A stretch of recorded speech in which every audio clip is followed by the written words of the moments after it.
Johnston and where you are today in life, what would you tell yourself?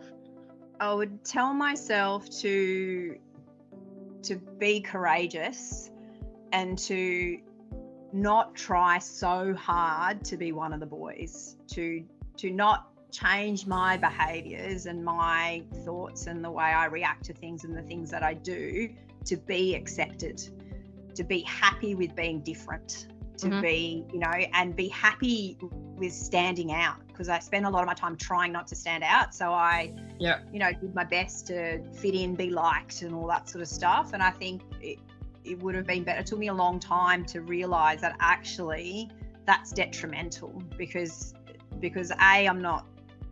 behaviors were, I was a very young sort of person in the military back then, and I think my behaviors were not great. I joined in with the mob mentality, which was terrible, just to save myself, so I wasn't the target, for a change. So it was more about survivability. I'm not proud of it, but and also just a bunch of those things. And if I'd stood up for myself, and part of that is just and I'm really proud now, my niece, who had a bit of a not great experience on the CBH, which is a grain bins in Western Australia, with a couple of managers, and how things have changed sort of back when I was doing that sort of stuff, my friends we just put up with it.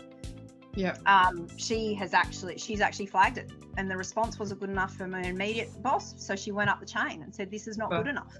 And I just think that changed. And I would, I wish my younger self would have had that courage to saying that you can do this without having to change or be best friends with everybody or be one of the mob and one of the boys. Be happy to be different.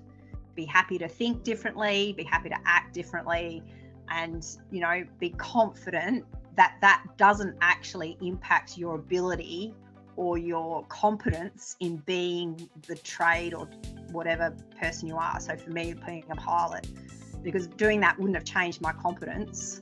It actually probably would have improved my confidence.